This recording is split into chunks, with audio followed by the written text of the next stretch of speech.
My dear student, welcome in today's video session. आज की class में हम स्टार्ट करेंगे chapter 5 that is laws of motion. Chapter 5 में जो फर्स्ट टॉपिक है वो है फोर्स। दैट क्लास 9th में आप फोर्स के अबाउट स्टडी कर चुके हो। फोर्स बेसिकली क्या होता है? That force is basically it's a kind of push और पुल व्हिच चेंजेस और try to changes the position of object. Like आप ऐसे देख सकते हो, suppose this is the surface of ground. ये ग्राउंड है, this is the surface of earth, और यहाँ पे मेरे पास एक ब्लॉक है और इस ब्लॉक का मास है m, राइट। और मैं क्या कर रहा हूँ कि इस ब्लॉक पे मैं कुछ फोर्स एक्सर्ट कर रहा हूँ। ओके, हो सकता है मैं इस ब्लॉक को अपनी तरफ पुल करूं या पुश करूं। ये जो पर्टिकुलर सिचुएशन मैंने दिखाई है इसमें मैं ब्लॉक को पुश कर रहा हूं, राइट। सपोज करो कि मैं इस ब्लॉक को पुश कर रहा हूं इस डायरेक्शन में, और मैं इतनी सफिशिएंट फोर्स लगा रहा हूं कि ये ब्लॉक फॉरवर्ड डायरेक्शन में मूव कर जाए। मतलब ये ब्लॉक अपनी पोजीशन क्या कर जाता है, चेंज कर जाता है, राइट। तो अब जो मैंने ये जो पुश एक्सर्ट किया ना, it will be known as force. ठीक है। अब आप डे टू डे लाइफ में कई सारे एग्जांपल देखते हो फोर्स के, बड़ी कॉमन सी बात है। सपोज कीजिएगा कि आपके सामने एक टेबल रखी हुई है और उस टेबल को आप किसी फॉरवर्ड डायरेक्शन में पुश कर रहे हो, और वो टेबल उसी डायरेक्शन में, जिस डायरेक्शन में आप पुश कर रहे हो उसी डायरेक्शन में मूव कर रही है। मतलब वो टेबल अपनी पोजीशन चेंज कर रही है टाइम के रिस्पेक्ट में। तो आप जो पुश एक्सर्ट कर रहे हो दैट इज फोर्स, राइट। और कोई जरूरी भी नहीं कि हमेशा पुश हो, पुल भी हो सकता है, राइट। तो अब मान लो कि आपके सामने एक टेबल है, आप उस टेबल को इस डायरेक्शन में पुल कर रहे हो, ठीक है। तो उस केस में भी आपने इतना सफिशिएंट पुल लगा दिया कि वो टेबल अपनी पोजीशन चेंज कर जाए, तो वो क्या होगी, फोर्स। अब बात ये आती है, क्या फोर्स तभी होगा जब पोजीशन चेंज होगा? नहीं। अब सपोज करो कि आपके सामने टेबल है और आप उसको पुश कर रहे हो, आप चाहते हो कि उस टेबल की पोजीशन चेंज हो जाए, बट आप फोर्स तो एक्सर्ट कर रहे हो लेकिन ऐसा नहीं हो पा रहा है, तो भी जो आप पुश लगा रहे हो वो क्या रहेगा, फोर्स रहेगा। इसका एक छोटा सा एग्जांपल आप ऐसे भी देख सकते हो। सपोज करो कि ये वॉल है, दिस इज द वॉल, ठीक है, और ये यहाँ पे मैंने ग्राउंड दिखा दिया है। अब यहाँ पे एक पर्सन है, राइट, और ये पर्सन क्या कर रहा है, इस वॉल पे फोर्स लगा रहा है। मतलब एक दीवार पे एक पर्सन धक्का लगा रहा है, ठीक है। दीवार बड़ी रिजिड है, रोबस्टली कंस्ट्रक्टेड है, मतलब मजबूती से बनी हुई है, ठीक है। तो उस केस में क्या ये पर्सन उस वॉल पे इस वॉल को पुश करेगा F फोर्स के साथ में, या इस वॉल को पुश करेगा तो क्या ये वॉल अपनी पोजीशन चेंज करेगी? नहीं करेगी ना, ठीक है। बट ये फोर्स तो लगा रहा है, ठीक है। तो क्या होता है कि बेसिकली फोर्स के लिए कोई जरूरी नहीं होता कि फोर्स बेसिकली क्या होता है कि जरूरी नहीं है कि आप फोर्स लगाओ और सामने वाले ऑब्जेक्ट या ऑब्जेक्ट है, कोई भी चीज है, उसकी पोजीशन चेंज कर जाए, राइट। तो फोर्स की डेफिनेशन क्या होगी? It is a kind of push और पुल विच चेंजेस, ये किसी भी बॉडी की पोजीशन चेंज कर सकता है, ठीक है, और try to change the position of object, और वो पोजीशन ऑब्जेक्ट की पोजीशन को चेंज करने की भी कोशिश कर सकता है। जैसे ये आदमी दीवार पे फोर्स लगा रहा है, तो यहाँ दीवार की पोजीशन चेंज नहीं हो रही ना, ऐसा तो नहीं कि इसके फोर्स लगाने से दीवार गिर रही है, राइट। तो ये वाली सिचुएशन तो बनेगी try to change the position of object, ठीक है। और यहाँ पे इस ब्लॉक पे जब आपने फोर्स लगाया तो ब्लॉक फॉरवर्ड डायरेक्शन में चलना स्टार्ट कर देता है, तो यहाँ पे ऑब्जेक्ट की पोजीशन या मास की, ये कोई भी ब्लॉक है उसकी पोजीशन क्या हो रही है, चेंज। फोर्स को हम रिप्रेजेंट करेंगे सिंबल F से, राइट। और फोर्स एक वेक्टर क्वांटिटी होती है, इसके ऊपर एरो का सिंबल लगा देंगे, ठीक है। फोर्स का मैग्नीट्यूड भी होता है, डायरेक्शन भी होता है। डिटेल में जब न्यूटन का सेकंड लॉ हम स्टडी करेंगे वहां पे फोर्स के अबाउट सारी चीजें डिस्कस करेंगे, ठीक है। तो होपफुली ये आपको फोर्स की डेफिनेशन क्लियर हो चुकी है कि फोर्स होता क्या है, ठीक है। इसको मेजर करने की यूनिट की बात करें, यूनिट SI यूनिट, फोर्स को मेजर करने की SI यूनिट है वो रहती है न्यूटन, ठीक है, जिसको कैपिटल N से हम रिप्रेजेंट करेंगे। अब हम बात करेंगे, अब ये जो फोर्स है बेटा, फोर्स बेसिकली कॉन्टैक्ट फोर्स भी होती है, नॉन कॉन्टैक्ट भी फोर्स भी होती है। अब मान लो कि आपके सामने एक टेबल है, टेबल को आप इस डायरेक्शन में पुश कर रहे हो, सामने की डायरेक्शन, फॉरवर्ड डायरेक्शन में, तो वो आपने क्या किया, आपका और टेबल, आपके हाथों का और टेबल के बीच में कांटेक्ट हो रहा है, और उस कांटेक्ट होने से टेबल अपनी पोजीशन चेंज कर रहा है, जब आप सफिशिएंट फोर्स उस टेबल पे अप्लाई कर देते हो तो, ठीक है। बट एक नॉन कांटेक्ट फोर्स भी होती है, जिससे भी ऑब्जेक्ट अपनी पोजीशन को चेंज कर लेता है। नॉन कांटेक्ट फोर्स सोच के देखो कौन सी होती है। आपने दो मैग्नेट ली, ठीक है, जब दोनों मैग्नेट का नॉर्थ पोल के पास लेके आओगे तो एक दूसरे का नॉर्थ, मैग्नेट का एक दूसरे के नॉर्थ को रिपेल करेगा, तो मैग्नेट अपनी पोजीशन चेंज कर लेते हैं। तो यहाँ पे दोनों मैग्नेट के बीच में कोई एक्चुअल कांटेक्ट नहीं है, लेकिन फिर भी पोजीशन चेंज हो रही है, राइट। तो वो इसकी टाइप में हो जाएगी, ठीक है। फोर्स एक कांटेक्ट फोर्स होती है, एक नॉन कांटेक्ट फोर्स होती है। ये आप क्लास 8 या 7th 8th 9th में पढ़ के आए हो, जस्ट मैंने आपको इंट्रोडक्शन दे दिया उस चीज का, आप जानते हो ये चीज। अब हम बात करेंगे लॉ ऑफ इनर्शिया। ये लॉ ऑफ इनर्शिया क्या है? इनर्शिया हिंदी में आप बात करें तो इसको जड़त्व बोलते हैं, मतलब कोई भी चीज जो अपनी जड़ों से चिपकी रहे, ठीक है, adhere to roots, राइट। अब लॉ ऑफ इनर्शिया क्या कहता है? ये कहता है कि बेटा कोई भी ऑब्जेक्ट जो रेस्ट पे है ना, वो हमेशा रेस्ट पे रहेगा, और कोई ऑब्जेक्ट यूनिफॉर्म स्पीड से, एक कांस्टेंट वेलोसिटी से, या कोई ऑब्जेक्ट यूनिफॉर्म मोशन में है तो वो हमेशा यूनिफॉर्म मोशन में रहेगा, या कांस्टेंट वेलोसिटी से मूव करता रहेगा किसी particular direction, right. This is known as law of inertia, ठीक है। लॉ ऑफ इनर्शिया क्या कहता है, इसका हम एक इलस्ट्रेशन कर देते हैं।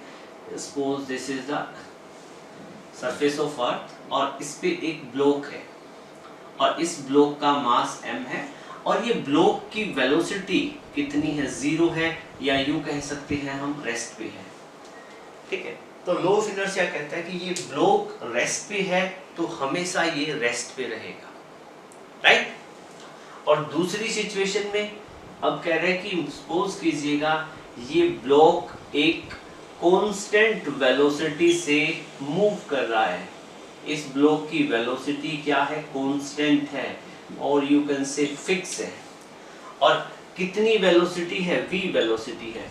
ये ब्लॉक v वेलोसिटी से किसी पर्टिकुलर डायरेक्शन में मूव कर रहा है, तो ये हमेशा मूव करता रहेगा। कंडीशन ये है कि दोनों ही केसेस में इन पे कोई फोर्स नहीं लगनी चाहिए, क्योंकि फोर्स लगेगी तो इनकी पोजीशन चेंज हो जाएगी। कोई जरूरी नहीं है कि हम इसको पुश या पुल करें, मतलब एक फोर्स क्या हो सकती है, ब्लॉक और ग्राउंड के बीच में, ब्लॉक और ग्राउंड के बीच में, ब्लॉक के बॉटम और ग्राउंड के टॉप सरफेस के बीच में एक फोर्स ऑफ फ्रिक्शन भी तो एग्जिस्ट करेगी, वो भी तो इसके मोशन को रिटार्ड कर सकती है, अपोज कर सकती है। You are getting my point. तो हम यहाँ पे ये अज्यूम करके चलते हैं कि कोई भी फोर्स नहीं एक्ट कर रही है, राइट। तो ये हो जाएगा अपना लॉ ऑफ इनर्शिया, डेफिनेशन वगैरह नोट कर लो। अब बात आती है टाइप ऑफ इनर्शिया। देखो इनर्शिया बेसिकली क्या होता है, आप लिख सकते हो इनर्शिया की definition. Inertia it is the ability of any body, it is the inability of any body to change its position from rest और यूनिफॉर्म मोशन, वो इनर्शिया होता है, राइट। और इनर्शिया की बात करें तो इनर्शिया बेसिकली 3 टाइप का होता है। First inertia of rest, second inertia of motion, and third one is inertia of direction. तो सबसे पहले इनर्शिया ऑफ रेस्ट की बात करेंगे, शॉर्ट फॉर्म में हम इसको इनर्शिया ऑफ रेस्ट बोलेंगे, IOR। तो ये IOR क्या होता है, inertia of rest. Inertia of rest कह रहे हैं कि बेटा कोई बॉडी रेस्ट पे है तो वो रेस्ट पे ही रहेगी, राइट। अब सपोज करो कि ये मेरे पास कोई एक टेबल है, मुझे टेबल अच्छी सी बनानी नहीं आती है, ठीक है। सपोज कर लो कि ये टेबल है, ठीक है, और इस टेबल के ऊपर मैंने कोई एक ग्लास रखा हुआ है, ठीक है, दिस इज द ग्लास। ये ग्लास मैंने सुबह 8 बजे रखा और 9 बजे तक ये ग्लास यहीं पे है, ठीक है। तो देखो ये ग्लास टाइम के साथ में अपनी पोजीशन चेंज नहीं कर रहा, क्यों करेगा? इस ग्लास की इनएबिलिटी है, ये कहेगा भाई मैं तो पोजीशन चेंज नहीं करूंगा, क्यों करेगा? ठीक है। तो अब यही इनर्शिया ऑफ रेस्ट है, मतलब कोई ऑब्जेक्ट रेस्ट पे है तो वो रेस्ट पे ही रहना चाहेगा। ये ग्लास है, ये रेस्ट पे रहना चाहेगा, ये वहां से हिलना नहीं चाहेगा जब तक आप इस पे फोर्स ना लगाओ। You are getting my point? तो ये इनर्शिया ऑफ रेस्ट है। अब आपकी कोई भी बुक है, सपोज करो फिजिक्स की बुक है, यूजुअली फिजिक्स के केस में ऐसा ही होता है, आपके बेड के साइड टेबल में या आपकी स्टडी टेबल पे, ठीक है, कहीं पे भी वो बुक पड़ी है तो वो वहीं पे रहेगी ना। वो ये तो नहीं कि चल के आपके घर से बाहर चली जाएगी, छत पे चली जाएगी, ऐसा तो नहीं होता, ठीक है। लेकिन आपको ऐसे होना नहीं देना, उस बुक को उठाना है और अच्छे से स्टडी करनी है, राइट। तो अब क्या है कि कोई बॉडी जो रेस्ट पे है वो रेस्ट पे ही रहना चाहती है, वो ही बनता है इनर्शिया ऑफ रेस्ट, राइट, ठीक है। अब इसका एक और केस देखते हैं, हम डे टू डे लाइफ में ये भी ऑब्जर्व करते हैं। हाँ, आज की क्लास में आपको ये ज्यादा नोट करने की जरूरत नहीं है, मैं आपको इस वीडियो के डिस्क्रिप्शन बॉक्स में नोट्स प्रोवाइड करवा दूंगा पीडीएफ की फॉर्म में, तो आप वहां से पीडीएफ डाउनलोड करके आप वहां से नोट कर सकते हो, या साथ के साथ जो मैं ये करवा रहा हूँ ये भी नोट कर सकते हो, ठीक। एक और एग्जांपल हम देखते हैं, हमारे पास ये बस है हरियाणा रोडवेज की, ठीक है, और ये बस इनिशियली यहाँ रोड पे खड़ी है, बाद में थोड़ी देर बाद इसको मूव करवाएंगे हम, ठीक है। और आपको पता है बस के अंदर सीट भी होती है, ठीक है, और इस सीट पे पैसेंजर बैठते हैं ऐसे, ठीक है, और हमने ये कोई पैसेंजर बैठा दिया है, आप जैसा ही कोई पैसेंजर है, ठीक है। अब क्या करते हैं, ये जो पैसेंजर है इसको हम दो पार्ट में डिवाइड करते हैं, ठीक है। इस पर्सन का हम डाइसेक्शन कर देते हैं एक तरीके से, ठीक है। अब ये जो पर्सन है इसको हमने दो पार्ट में डिवाइड कर दिया। ये जो डॉटेड लाइन दिख रही है इससे ऊपर वाला इस पर्सन का अपर पोर्शन रहेगा, और जो सीट के साथ कांटेक्ट में है इस पर्सन का, सीट के साथ में जो कांटेक्ट में वो रहेगा इस पर्सन का लोअर पोर्शन, ठीक है। बेटा आप एक चीज ऑब्जर्व करते हो, ये बिल्कुल वही कहानी है, आपके घर के आगे स्कूल बस खड़ी है और आप स्कूल बस में बैठे हो, राइट, और इस पोजीशन में बैठे हो। तो उस केस में क्या होगा कि आप स्कूल बस में बैठ गए हो, तो बस रेस्ट पे है, ठीक है, उसके बस के अंदर जो सीट है वो भी रेस्ट में है। देखो बस के साथ कांटेक्ट में कौन होती है? सीट होती है। बस रेस्ट पे तो सीट रेस्ट में, और सीट के साथ कांटेक्ट में जो पर्सन है उसका लोअर पोर्शन, मतलब जो हिस्सा आपका सीट पे टिका हुआ है वो भी रेस्ट पे है, ठीक है, और इसका अपर पोर्शन है वो भी अभी रेस्ट में है। थोड़ी देर बाद आप क्या देखते हो कि आपकी स्कूल बस का ड्राइवर बस को सडनली फॉरवर्ड डायरेक्शन में मूव करवाता है, आपकी बस आगे चल पड़ती है इस डायरेक्शन में, तो बस मोशन में आ गई, राइट, और बस के साथ कांटेक्ट में ये देख रहे हो सीट है, तो ये सीट भी किस में आ गई? मोशन में, और सीट के साथ ये क्या चीज होता है? पर्सन है, पर्सन का जो लोअर पोर्शन है जो सीट के साथ कांटेक्ट में है वो भी मोशन में आ गया, राइट। तो ये सारी चीजें तीनों मोशन में आ गई, और पर्सन का जो अपर पोर्शन है ये वाला जो चेस्ट और नेक वगैरह है, ठीक है, तो वो पोर्शन किस में है? रेस्ट में है, ठीक है। और इनर्शिया ऑफ रेस्ट कहता है कि जो बॉडी रेस्ट पे है वो रेस्ट पे ही रहना चाहेगी, ठीक है। तो ये कहानी कुछ ऐसे है, ठीक है, ये मेरा हाथ बस का काम कर रहा है, मेरी एक फिंगर सीट है, और ये मार्कर एक पर्सन है, ये मार्कर का लोअर पोर्शन है इतना, और ये अपर पोर्शन है, ठीक है। तो बस मूव करेगी तो इस सिचुएशन कैसे रहेगी? देखो पर्सन के साथ में क्या होगा, ये पर्सन पहले रेस्ट पे था ना, इसका अपर पोर्शन भी रेस्ट पे, लोअर पोर्शन भी रेस्ट में था, तो जैसे ही बस मूव करेगी तो बस की सीट मूव करेगी, हाथ के साथ ही फिंगर मूव करेगी, और फिंगर के साथ जो पोर्शन मार्कर का लोअर पोर्शन कांटेक्ट में वो भी आगे मूव करेगा, ठीक है।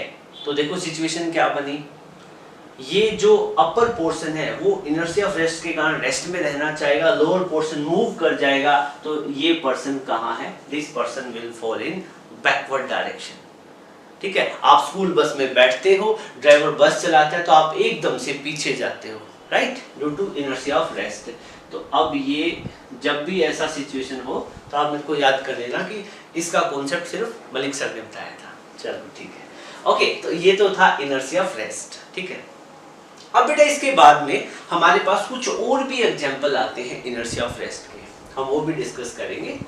आपने ये देखा होगा कि जैसे अपने घर में बेडशीट होती है, ये बेडशीट है, ठीक है, जिसकी निटिंग बड़ी फाइन होती है, ठीक है, लेकिन विद द टाइम बीइंग जो बेडशीट यूज होती है, ठीक है, मम्मी आपको डांटती भी होगी कि बेडशीट को गंदा मत करो, क्योंकि मम्मी का सारा दिन हाउस होल्ड वर्क में जाता है, ठीक है।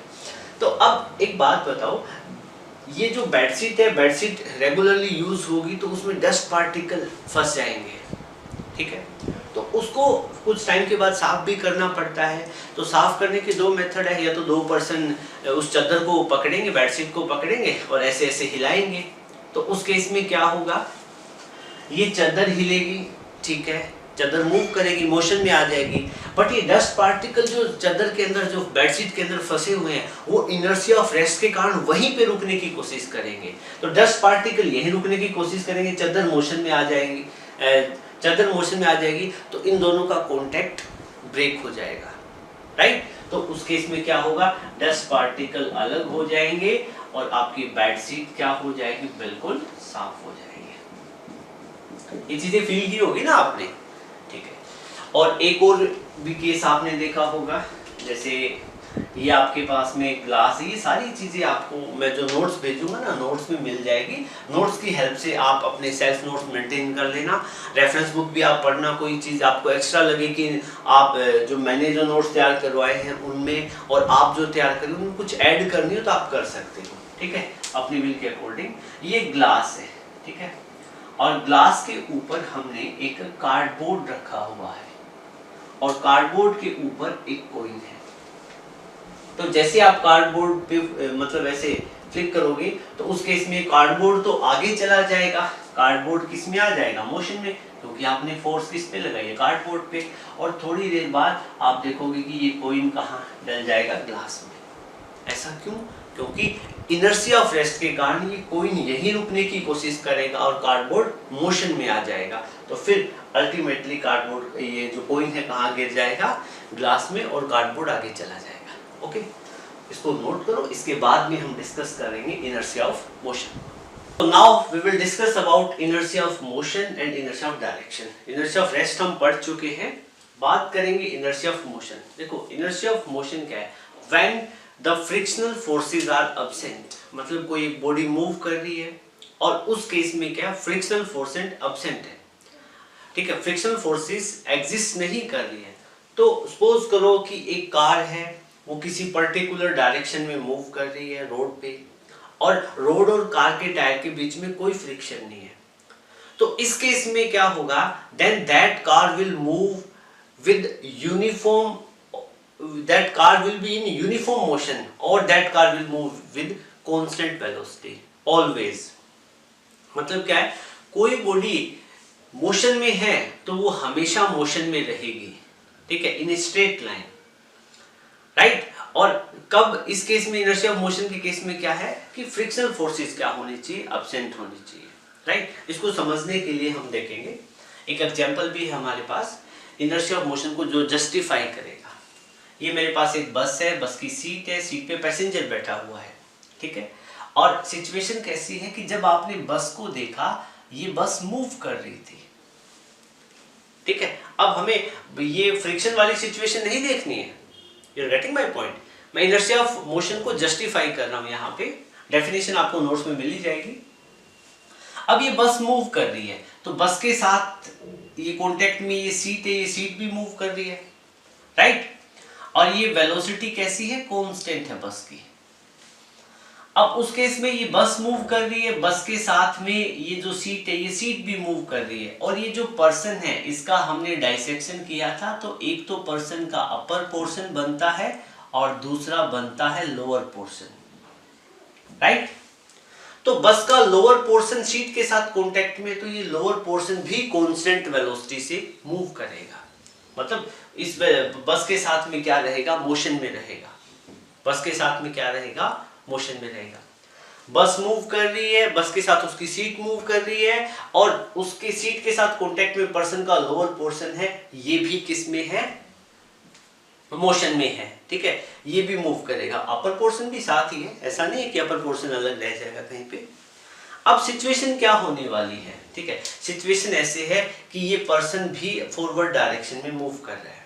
ठीक है, इमीडिएटली यहाँ जो बस को ड्राइव करने वाला कोई जो ड्राइवर था उसको दिखा कि रोड पे आगे छोटा बच्चा आ गया है। ठीक है, तो उसको ब्रेक अप्लाई करने पड़ेंगे। तो जब ये पर्सन, ये बस ब्रेक अप्लाई करेगी, ठीक है, ये ड्राइवर ब्रेक अप्लाई करेगा, तो बस क्या है, रुक जाएगी। बस के साथ में जो सीट है, सीट कांटेक्ट में ये भी रुक जाएगी, और सीट के साथ टच में लोअर पोर्शन है, ये लोअर पोर्शन भी रुक जाएगा। मतलब ये सारी चीजें रेस्ट पे आ जाएंगी। ब्रेक लगाने से यही होगा।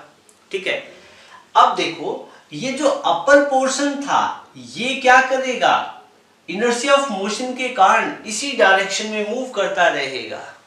You are getting my point, ये फॉरवर्ड डायरेक्शन में मूव करता रहेगा। सिचुएशन कैसे है कि ये स्टार्टिंग में ये पर्सन का अपर पोर्शन है, ये लोअर पोर्शन है, ये मूव कर रहे थे।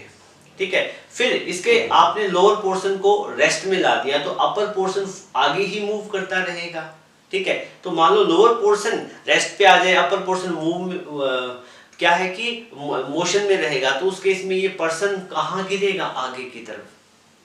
When you are traveling in a bus and that bus is in motion, and when the bus stops suddenly, then passenger will fall in forward direction because of inertia of motion. Why? क्योंकि जो person का lower portion है वो rest पे आ जाएगा, upper portion inertia of motion के कारण फॉरवर्ड डायरेक्शन में मूव करता रहेगा। You are getting my point. तो ये किसका एग्जांपल है, इनर्शिया ऑफ मोशन का। इसका एक और केस भी आपने कभी फील किया हो तो, ये जैसे बस है, कई बार कई लोग इस चीज के हैबिचुअल होते हैं, वो करते हैं, ऐसे काम नहीं करने चाहिए। जैसे सपोज करो कि ये बस है, इस डायरेक्शन में मूव कर रही है v वेलोसिटी से। ठीक है, और ये बस की जो पीछे वाली सीट है, जो पीछे वाली विंडो है, इससे कोई पर्सन क्या है, बस से डिबोर्ड कर रहा है, बस से उतर रहा है। और कई बार चलती बस में से उतर जाते हैं, जब बस की स्पीड या वेलोसिटी कम हो जाती है तो जो बस के अंदर पैसेंजर है वो जल्दी से उतरने की कोशिश करते हैं। तो होगा क्या, ये बस मोशन में थी, तो बस के अंदर ये जो पर्सन है ये भी मोशन में था, नेचुरल सी बात है। फिर ये चलती बस से उतरेगा एकदम से, ये पर्सन मान लो यहाँ पे आ गया, ये पर्सन यहाँ पे आ गया, ठीक है, ग्राउंड पे। तो जैसे ही ग्राउंड पे, ये पहले बस मोशन में थी तो ये पर्सन भी मोशन में था, तो इमीडिएटली जैसे ग्राउंड पे आएगा तो ग्राउंड के साथ में इसके फीट टच होंगे, तो फीट तो किस में आ जाएंगे, रेस्ट में, और इसका अपर पोर्शन किस में है, मोशन में। तो ये पर्सन क्या है, ऐसे गिर जाएगा।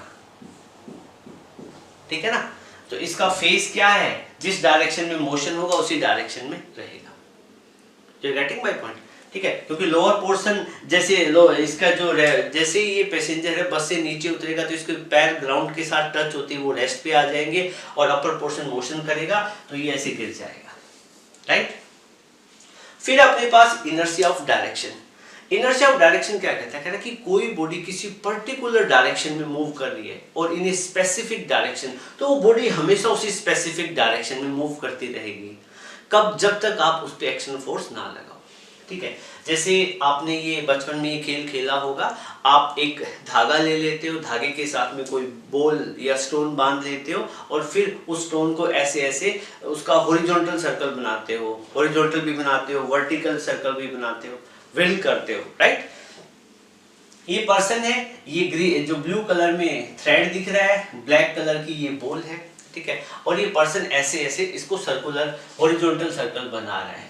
ठीक है, तो अब होगा क्या, होगा ये कि ये जो बॉल है कभी यहाँ पे होगी, कभी यहाँ पे होगी, कभी यहाँ पे होगी, कभी यहाँ पे होगी। ठीक है, मान लो एक्सीडेंटली ऐसा होता है, ये बॉल किस डायरेक्शन में, इसको हम रोटेट कहाँ करवा रहे थे, इन दिस वे, इस तरीके से हम इसका हॉरिजॉन्टल सर्कल बना रहे थे। Right, in this way. जब बॉल यहाँ पे है तो बॉल इधर मूव कर रही है, बॉल कहाँ मूव कर रही है, इधर मूव कर रही है।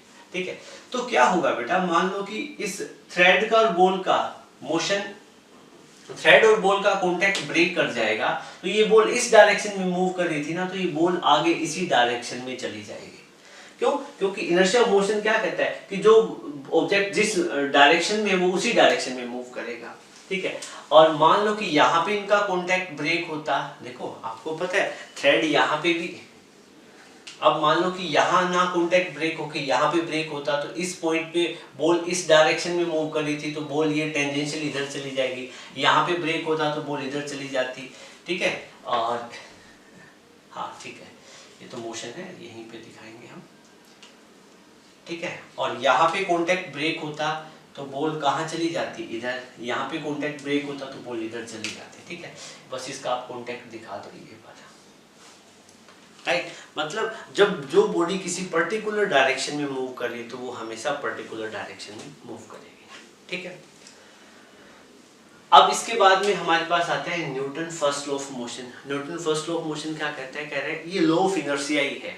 Newton first law of motion का जो दूसरा नाम है वो लॉ ऑफ इनर्शिया ही है। ये कहते हैं कि कोई बॉडी रेस्ट पे है तो वो रेस्ट में रहेगी, और कोई बॉडी मोशन की स्टेट में है तो वो मोशन में ही रहेगी। कब तक? जब तक हम उस पे एक्शनल फोर्स ना लगाएं। ठीक है, हम एक्शनल फोर्स लगा के उसके मोशन या स्टेट को चेंज करने का कंपेल ना करें। ठीक है, तो अब क्या कि it states that every body continue in state of rest और uniform motion in straight line unless compelled by some external force to change that state. आप यहाँ पे ये देख सकते हो, सपोज करो कि ये आपके पास एक ब्लॉक है और इस ब्लॉक को हमने ग्राउंड पे रखा हुआ है, m मास का ब्लॉक है और इसकी वेलोसिटी 0 है। What does it mean? ये रेस्ट पे है, तो ये हमेशा ही रेस्ट पे रहेगा। कब? जब इस पे एक्सटर्नल फोर्स कितनी हो, 0, कोई फोर्स एक्ट ना कर रही हो। ठीक है, नेक्स्ट केस में आप इसी ब्लॉक को ग्राउंड पे दिखा सकते हो। ये ब्लॉक है जिसका मास m है और इसकी वेलोसिटी कांस्टेंट है। ये ब्लॉक कांस्टेंट वेलोसिटी से किसी भी पर्टिकुलर डायरेक्शन में मूव कर रहा है। ठीक है, तो ये ब्लॉक हमेशा एक कांस्टेंट वेलोसिटी से मूव करता रहेगा। बस एक चीज का ध्यान रखना है, इस पे कोई एक्सटर्नल फोर्स एक्ट ना करे, राइट। अब इसके बाद में हम डिस्कस करेंगे लीनियर मोमेंटम को। ठीक है, ये लीनियर मोमेंटम क्या होता है बेटा? लीनियर मोमेंटम को हम p वेक्टर से रिप्रेजेंट करते हैं, p से रिप्रेजेंट करते हैं, और लीनियर मोमेंटम एक वेक्टर क्वांटिटी होती है। लीनियर मोमेंटम बेसिकली क्या होता है? It is product of mass and velocity. ये मास और वेलोसिटी का क्या होता है? प्रोडक्ट होता है। ठीक है, तो जैसे linear momentum p vector p होता है और ये मास और वेलोसिटी का प्रोडक्ट होता है, तो इसका लीनियर मोमेंटम का फॉर्मूला बन जाएगा p = mv। ठीक है, और आपको पता है लीनियर मोमेंटम वेक्टर क्वांटिटी है, तो इसकी डायरेक्शन क्या होगी? तो इसकी डायरेक्शन वो ही होगी जो वेलोसिटी की डायरेक्शन होगी। ठीक है, यहाँ पे नोट कर सकते हो, linear momentum has the same direction of velocity. ठीक है, इसकी जो लीनियर मोमेंटम की डायरेक्शन होगी वही होगी जो वेलोसिटी की होगी। ठीक है, और इसकी SI यूनिट की बात करें लीनियर मोमेंटम की, तो लीनियर मोमेंटम मास को मेजर करेंगे kg में, वेलोसिटी को मीटर पर सेकंड में, तो kg मीटर पर second will be SI unit. CGS find out करोगे, CGS यूनिट, तो CGS निकालोगे तो मास को मेजर करोगे ग्राम में और वेलोसिटी होती है सेंटीमीटर पर सेकंड, तो ये बन जाएगी ग्राम सेंटीमीटर पर सेकंड। डायमेंशनल फॉर्मूले की बात करें, MLT वाला फॉर्मेट, डायमेंशनल फॉर्मूला आप लिखोगे तो कैसे लिखोगे? मास का डायमेंशन क्या होता है? m, वेलोसिटी का LT-1, तो ये डायमेंशन हो जाएंगे मोमेंटम के। बेसिक सी बातें आपको आनी चाहिए। ठीक है, हाँ अब एक बात बताओ, ये linear momentum day to day life में समझना हो तो आप कैसे समझोगे? देखो बेटा, कोई भी ऑब्जेक्ट है, जैसे सपोज करो ऑब्जेक्ट की बजाय आप है, कोई भी ऐसा ऑब्जेक्ट जिसका मास हो, और आपका भी एक मास होता है, जिस बॉडी का मास हो और वो कुछ वेलोसिटी अटेन कर लेता है तो हम कहेंगे कि उसमें मोमेंटम है। सपोज करो आपका मास है 5 kg और आप 10 की स्पीड से भाग रहे हो तो आपका मोमेंटम बन गया 50। मतलब कोई भी ऐसा ऑब्जेक्ट, ऐसा मास, ऐसी थिंग, ठीक है, जिसका मास हो और वो कुछ वेलोसिटी अटेन कर लेता है तो हम कहेंगे कि उसका क्या होगा? Momentum, right. तो अब यहाँ पे देखो सपोज करो कि एक m मास का ऑब्जेक्ट है, वो v वेलोसिटी से मूव कर रहा है, ठीक है, तो इसका मोमेंटम कितना होगा m इंटू वी, ठीक है, और लीनियर मोमेंटम वेक्टर क्वांटिटी है, राइट। इस चीज को अच्छे से समझ लो, थोड़ी देर बाद इसका काफी यूज होने वाला है, ओके, नोट करें। अब हम बात करेंगे कुछ special cases related to linear momentum की। तो हम ग्राफ देखेंगे लीनियर मोमेंटम वर्सेस वेलोसिटी का। फर्स्ट केस क्या है कि मास कांस्टेंट है। मास कांस्टेंट का क्या मतलब है, हमारे पास दो ऑब्जेक्ट है, ठीक है, ये ऑब्जेक्ट 1 है, ये ऑब्जेक्ट 2 है। ऑब्जेक्ट 1 का मास m1 है, ऑब्जेक्ट 2 का मास m2 है, राइट।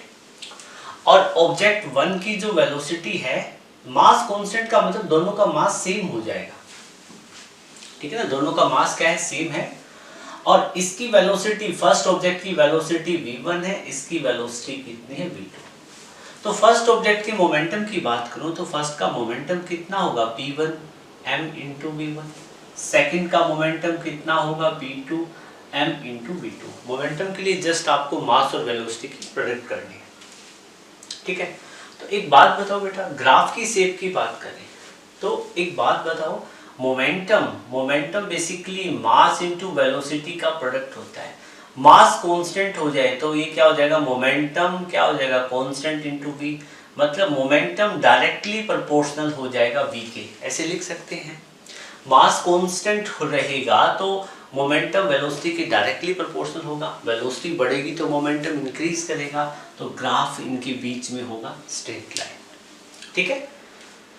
तो अब ये जो इक्वेशन बनी है, इसको मैं इक्वेशन फर्स्ट बोल देता हूँ, दिस इज इक्वेशन सेकंड। में इक्वेशन फर्स्ट को इक्वेशन सेकंड से डिवाइड करता हूँ, तो p1 बाई p2 का रेशियो क्या होगा, mv1 बाई mv2। m से m कैंसिल आउट हो जाएगा, p1 by p2 is equal to v1 by v2, ठीक है।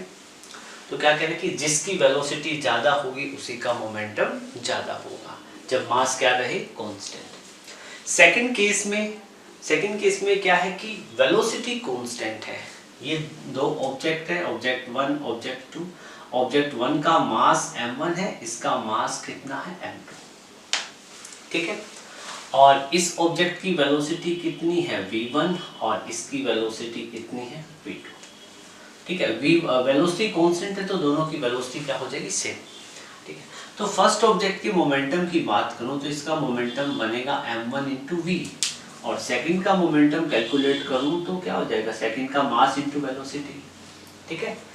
ये this is equation first, this is equation second. अब हम यहाँ पे इक्वेशन फर्स्ट और सेकंड को डिवाइड कर सकते हैं, तो लिखेंगे p1 बाई p2 किसके इक्वल होगा, m1v अपॉन में m2v। v से भी कैंसिल आउट हो जाएगा, तो यहाँ पे अपने को मिलेगा p1 by p2 is equal to m1 by m2, जिसका अब इस कंडीशन में जब दो ऑब्जेक्ट सेम वेलोसिटी से मूव कर रहे हैं, ठीक है, और उनका मास डिफरेंट है, तो मोमेंटम उसका ज्यादा होगा जिसका मास ज्यादा होगा, ठीक है। तो यहाँ कंडीशन क्या बनेगी, p मोमेंटम क्या होता है, मास इंटू वेलोसिटी। अब यहाँ पे वेलोसिटी कांस्टेंट है तो p is equal to m into constant, ठीक है। तो अब आप लिख सकते हो p is directly proportional to m, ठीक है। देखो कांस्टेंट को इसमें प्रोपोर्शनलिटी के सिंबल में लिखते हैं ना, ठीक है। अब यहाँ पे ये इक्वेशन क्या जस्टिफाई करे, कह रहे कि मास इंक्रीज करेगा तो मोमेंटम इंक्रीज करेगा, कब, जब वेलोसिटी कांस्टेंट हो। तो ग्राफ क्या बनेगा, मोमेंटम और मास के बीच में स्ट्रेट लाइन अगेन, कि जितना मास बढ़ेगा उतना ही मोमेंटम इंक्रीज करेगा। फिर नेक्स्ट केस है हमारे पास, if p is equal to constant, momentum constant हो जाए। मोमेंटम कॉन्स्टेंट का मतलब क्या है बेटा, मोमेंटम सेम रहे। मोमेंटम क्या रहे, दो ऑब्जेक्ट है, दोनों का मोमेंटम क्या रहता है, सेम। तो उस केस में देखो आपके पास एक ऑब्जेक्ट है m1 मास का, उसकी वेलोसिटी कितनी है, v1, ठीक है।